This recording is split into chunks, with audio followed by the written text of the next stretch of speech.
Okay, so an update on where we are today. Last night I sprayed the body down with just some warm water in a spray bottle pretty thoroughly. It soaked it up really quick, but I wanted to get make sure I had the grain raised. So I gave it a pretty good soaking on there and wiped it down with a towel when I was finished. Then I let that dry overnight, and it was pretty rough this morning when I went downstairs and checked it out. So what I did then was this morning I got 400 and a sanding block, and I sanded it all smooth. Used this piece to get in around the edges and everything. It really feels awesome now. It's really smooth. Hopefully the grain will just stay down. The reason why it was important to raise the grain, as you remember, is the dye we're using is going to be water-based. It's going to be diluted with water as we apply it.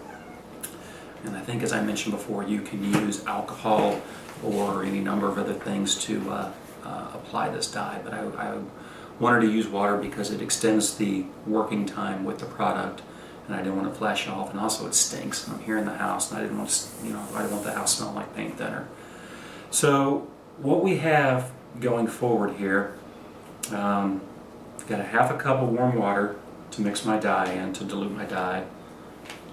This is the TransTint Amber. I've got some painter's pyramids that I'm suspending the body with. The game plan, I think, is to hit the edges first. We'll do the bottom side, and then I'll stack it up on the pyramids and do the top side. And I'm careful to try to take these pyramids and keep them in the holes so I'm not actually in contact with the body. So that'll be more important once I get some coating on there. So that explains that. A couple of brushes. I have my smaller artist brush that I took from my daughter. I'll be using that to get in small places because I plan on getting inside the pickup cavities and everything. And then just a regular 1/2-inch brush that I'll use for the main parts of the body. I have my paint sticks, and as I think I mentioned prior, I'm probably looking for something in this 24 to 32 range when it's finished. These being pine, this being ash, I don't know how it's going to take it up, so I'm probably going to start fairly conservative down around a 10 to 12. And that's how many drops are in a half a cup of water, which is how I did my test.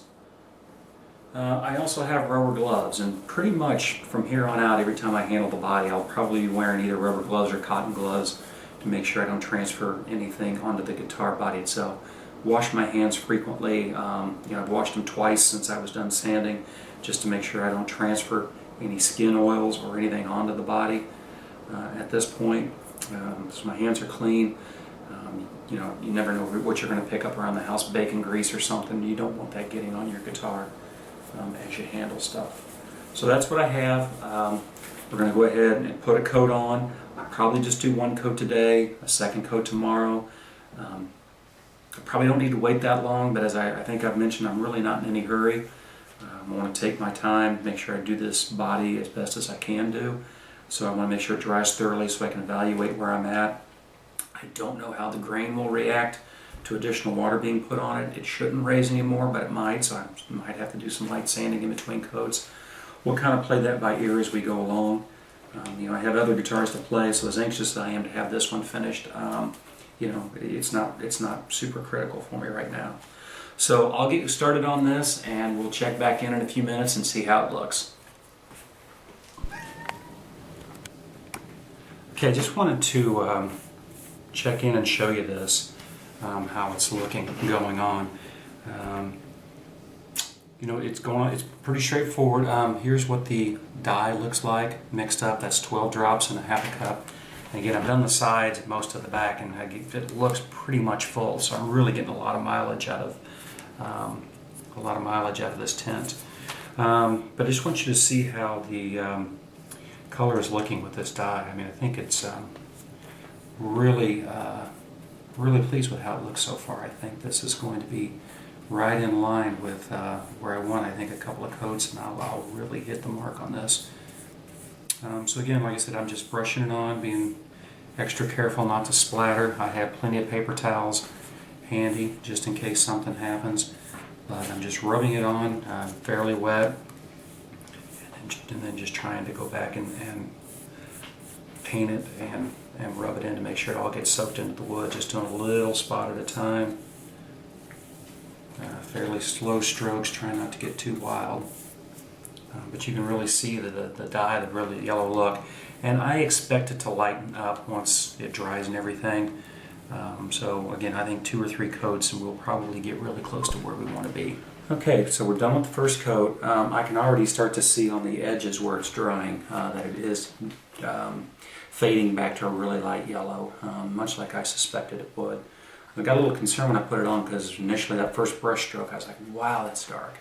But I figured it would kind of tame down as the water evaporated out and absorbed, and that seems to be the case. So this is the first coat. We'll let this dry. May do another coat tonight. We'll see. Give this 5 or 6 hours. It's 11:30, so 5 or 6 hours I would still have a chance to do another coat tonight if I chose to.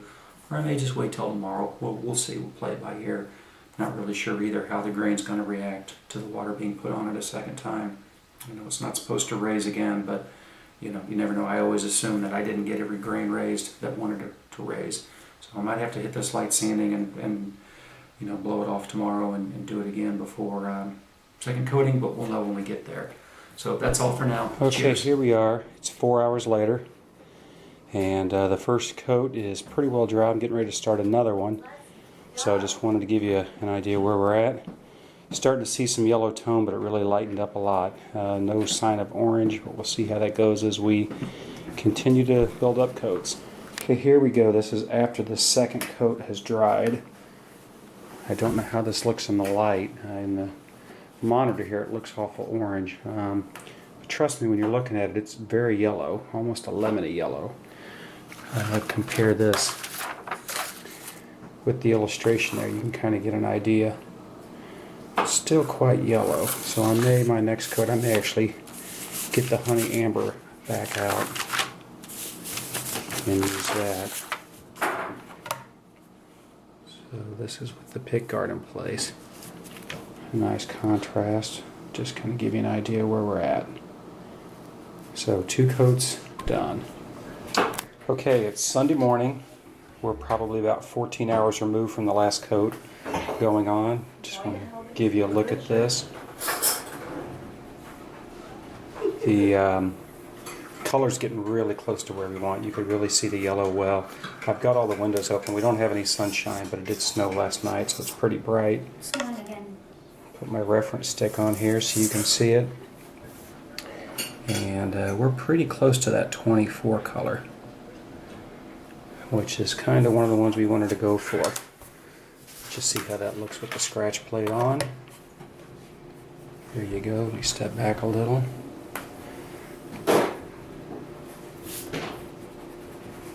Give you an idea how that looks. So I think we're getting really, really close. And this is the reference picture. It seems to have a little bit more orange or brown in the reference picture, but this thing about butterscotch is that all the pictures I've looked at, probably no 2 are alike. So, like many other colors, I think it's open to interpretation. So what we've got in front of us today is a lot of where the dark grain is still pretty rough. So I'm going to have to go hit this again with 400 and see if we can smooth this out. I'm going to try to be really light because, like I said, I'm really happy with where this color is right now. In fact, if the body were smooth, I'd probably call it good. But what I'm going to do is take it downstairs, sand it again with 400, and then I'll probably have to do one more coat again of the honey amber. And we'll see. We'll make that decision as we go, but I think we're getting close on the color.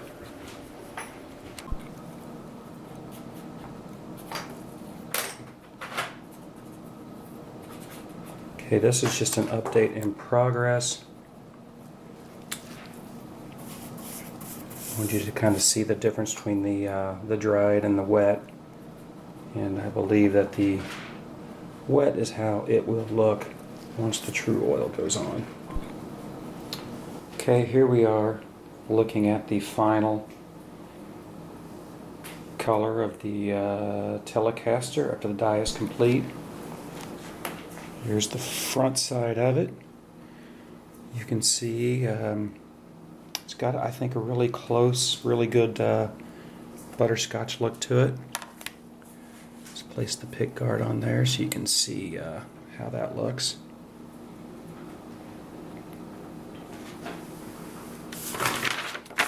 And I'll begin with the reference photo, let you have a look at that. You can hopefully get an idea how close those two look together. Okay, so I'm thinking we're finished now with the coloring tone, and I just wanted to give you guys an update on where we're at.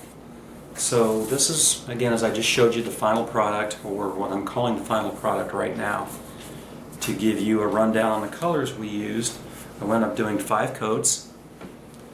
Each of these was in a half a cup of water, these numbers I'm going to give you. So the first 2 coats were 12 drops of the amber dye, and we covered the body with that. Then the 3rd coat, after having seen it dry a little bit, it was still a little too yellow. So my 3rd coat, I did 16 drops of the honey amber. Let that dry overnight. On Sunday morning, we sanded it down once again with 400, and just really lightly to smooth the body back out again. And then we did another 16 drop of the honey amber, and then for the 5th and final coat, we did 16 drops of the regular amber, not the honey.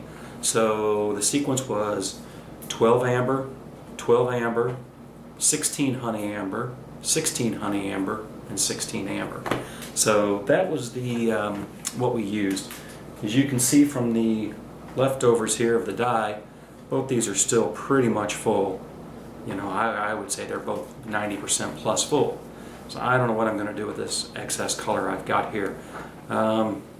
I don't know, I may go tint the snow, I may tint the ice cubes in the house, I don't know what I'm going to do. But I got a lot of dye left over. So some thoughts going forward on this.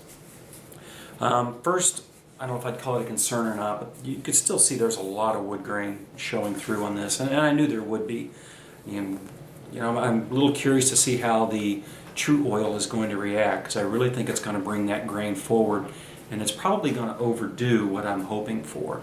I saw a series that Dave did on Dave's World of Fun Stuff, where he did a butterscotch telly the right way, the spray way. He hit it with a sanding sealer first, then he tinted his lacquer, put his honey colors on, then beyond that he did just a plain clear coat of lacquer and then sanded it. So when he does that, I think it tends to subdue the grain a little bit more, so it's not as pronounced. I think it's probably really going to jump out based on everything I've seen online on that using that technique.